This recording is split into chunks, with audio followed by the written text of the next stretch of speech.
Sur tous les continents, à toutes les époques, les peuples ont raconté la même légende. Une créature ailée, cracheuse de feu, capable de réduire des royaumes entiers en cendres. Les Chinois la vénéraient comme un dieu, les Vikings la gravaient sur la proue de leur navire, les chevaliers en faisaient leur pire cauchemar. Le dragon, toujours la même bête, partout, comme si l'humanité gardait au fond d'elle le souvenir de quelque chose de bien réel. Et si c'était le cas, si très loin d'ici, sur un monde que personne n'a jamais cartographié, le plus grand prédateur de cette galaxie avait un jour ouvert les yeux, pour la première fois. Son histoire ne commence pas dans le feu, elle commence dans la boue. Tout démarre avec un impact. Une météorite s'écrase sur un monde stérile et silencieux, abandonné depuis la nuit des temps. Et pendant des millions d'années, il ne se passe absolument rien. Jusqu'à ce qu'au fond d'une flaque d'eau tiède, une cellule se mette à bouger. Personne à cet instant n'aurait pu deviner ce qu'elle allait devenir, que ce point minuscule perdu dans la boue allait dévorer, grandir, conquérir, qu'il deviendrait un jour le monstre dont des civilisations entières raconteraient la légende, sans jamais savoir qu'il avait réellement foulé cette galaxie. Voici comment on passe d'une simple cellule à un dragon.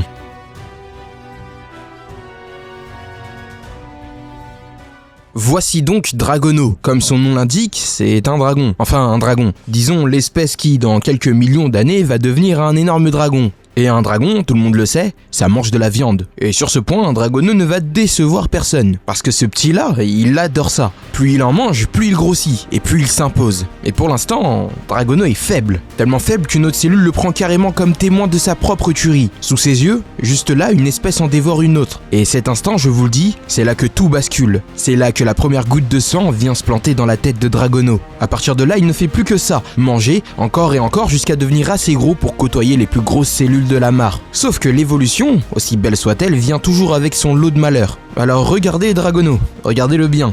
Il est mort, et cette mort plante en lui quelque chose de nouveau, la graine de la vengeance. Jusqu'ici, il n'avait jamais tué que pour se nourrir. Désormais, il va tuer pour dominer. Mais tout ça, ça passe par l'évolution. Alors évoluons. La nouvelle génération est plus fine, plus vive, plus rapide. Sur son crâne poussent 4 cornes. 4 cornes qu'il plante sans hésiter dans sa toute première victime. Et le vrai changement n'est même pas physique, il est dans sa tête. Là où Dragono fuyait la moindre cellule un peu trop grosse, maintenant il la regarde droit dans les yeux et lui apprend la vie. Il la confronte, il la fait fuir et il grossit encore. La génération d'après sacrifie 2 cornes, mais voit pousser sur ses flancs les ébauches de ce qui deviendra, un jour, ses ailes. Le souci, c'est qu'il continue de crever en boucle. Alors pour vous épargner ce festival de cadavres, on fait un bond dans le temps, direction la descendance. Voici Dragono 2, le premier héritier de la lignée. Et sa doctrine à lui, il tient en un mot, la violence à l'état pur. Tout ce qu'il croise, il l'attaque, il le démolit, il le découpe. Et à force de carnage, comme son aïeux, il grossit et rejoint l'élite de la mare. Mais le plus important n'est pas le massacre. Le plus important, c'est que toute cette cruauté au fil des millions d'années finit par faire éclore la seule chose capable de guider Dragono encore plus loin, un cerveau. Et dans ce sport, développer un cerveau, ça veut dire une seule chose. Notre espèce n'est plus une simple cellule. Bienvenue dans la phase créature. Pour la première fois, l'eau ne suffit plus. Dragono pose ses pattes encore potelées sur la terre ferme et découvre un monde infiniment plus grand que la flaque qu'il a vu naître. Un monde grouillant de vie et surtout, un monde plein de voisins. Voici donc Dragono 3. Bon, je vous l'accorde, ce n'est pas encore le dragon le plus terrifiant de l'histoire. Mais ne vous fiez pas à l'emballage, il porte en lui tout l'héritage de sa lignée. Et ce même sang qui, depuis la toute première cellule, n'ont jamais cessé de réclamer leur dû. Et la première chose qu'il fait en découvrant ce monde, c'est d'en réduire la population. Parce qu'un dragon est un animal profondément territorial. Et que personne, vraiment personne, ne pose une patte sur ces terres sans son autorisation. Sa première victime ne fait donc pas le poids. Le combat tourne court. Et sous vos yeux, une espèce entière s'efface de la surface du globe, la première d'une très longue liste. Dans la foulée, Dragono se tourne vers ses petits voisins verts, ceux qui pensaient sans doute pouvoir cohabiter tranquillement. Mauvais calcul, 2 peuples déjà rayés de la carte. Et on n'est qu'au tout début. Vous vous dites peut-être que Dragono tue par pur plaisir. Rassurez-vous, ou pas, il y a une logique parfaitement froide derrière ce carnage. Dans ce sport, chaque espèce qu'on abat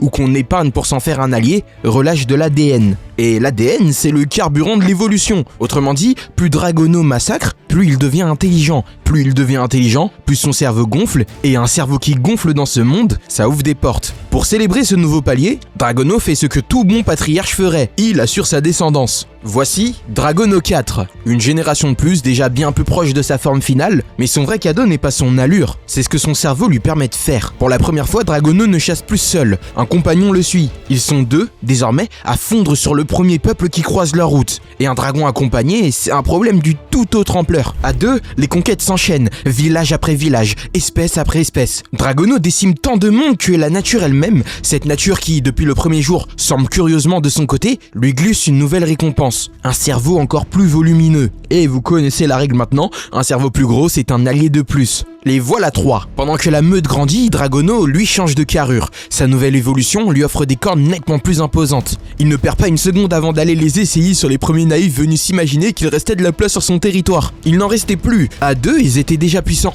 À 3, ils deviennent surpuissants. Bon, je vais être honnête, cette phase de sport est sacrément répétitive. Alors plutôt que vous montrer Dragono rejouer le même rituel sanglant 100 fois de suite, on va faire ce qu'il sait faire de mieux, avancer. On saute plusieurs millions d'années, et au bout du tunnel, une nouvelle évolution nous attend. La vie offre cette fois à Dragono une mâchoire encore plus redoutable, capable de broyer à peu près tout ce qui respire, et dans la foulée, son cerveau franchit un cap de plus. Un 4e larron rejoint la bande. Regardez-moi cette équipe, 4 prédateurs issus de la même lignée, lancés vers le même but. Si je vous donnais le nombre exact d'espèces qui se sont éteintes depuis que Dragono est sorti de l'eau, vous finiriez sincèrement par le détester. Alors je vais avoir la décence de me taire. Sachez seulement ceci, sa puissance égale désormais celle d'un véritable dragon, et son espèce a atteint la forme la plus aboutie qu'elle puisse espérer. Et comme si l'univers tenait à récompenser le plus sanguinaire de ses enfants, une dernière surprise s'abat sur Dragono. Décidément, la nature a un sens du mérite particulier. Elle lui accorde l'ultime stade de son évolution cérébrale, un cerveau si démesuré qu'il peine littéralement à le porter. Ce cerveau-là, trop lourd même pour une simple créature, marque la fin d'une époque. Dragono n'est plus un animal comme les autres, il est désormais prêt à penser, à s'organiser, à régner autrement. La phase créature s'achève, bienvenue dans la phase tribale.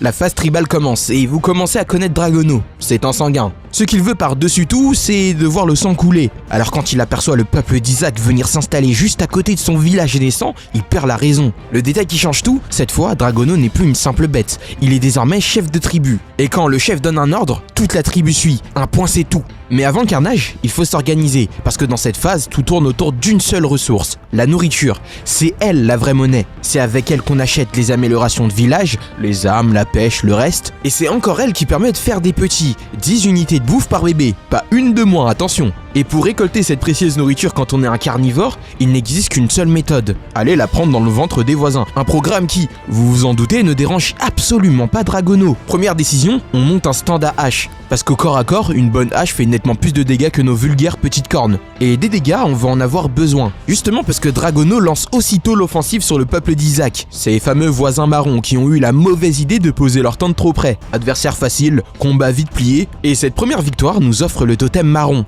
le tout premier de l'épopée, qui, par la grâce de la nature, vient encore améliorer notre village. La nature toujours fidèle au poste dès qu'il s'agit de récompenser Dragono. Sauf que pour une fois, la nature décide de changer de camp. Une tribu, les Magenta, commet ce qui restera comme la pire erreur de son existence, attaquer Dragono sur ses propres terres. On ressort les meilleures haches, on défend le village et une fois les assaillants réduits au silence, on ne s'arrête surtout pas là. On marche droit sur leur camp, un camp désormais dégarni. L'assaut est éclair, aucun Magenta ne reste debout. À la clé, un nouveau totem et une base encore plus renforcée. Dans la foulée, porté par son envie de tout raser, Dragono se tourne vers les Sillans, qui, après le sort réservé aux marrons et aux Magenta, ne nous regardait déjà plus tout à fait de la même manière. Bis repetita, avec un peuple devenu bien trop puissant et un sens tactique nettement au-dessus du lot, Dragono n'a même pas besoin de tous les exterminer. Les Sillans abdiquent et plient bagage. On ne négocie pas avec un dragon, on quitte ses terres. À partir de là, je vais volontairement vous épargner quelque chose, les heures de farm. Parce qu'une grande partie de cette phase, c'est ça, récolter de la bouffe, gérer son peuple, recommencer.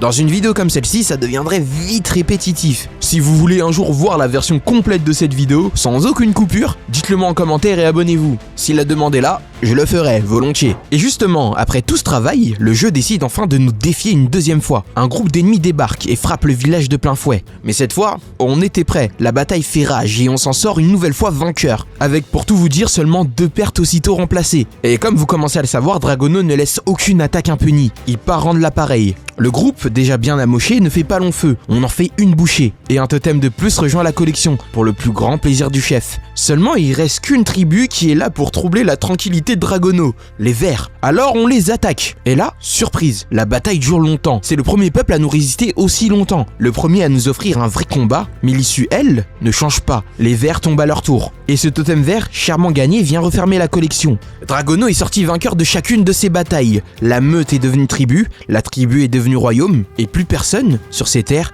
n'ose encore lever les yeux vers lui. Mais un dernier défi l'attend, ici même, sur ce monde. Un monde où peut-être pour la toute première fois, le dragon pourrait enfin voler. Mais ça sera pour la deuxième partie de l'histoire de Dragono. Lâchez un like et abonnez-vous pour être notifié dès sa sortie. On se retrouve très vite, c'était iBid, bye bye.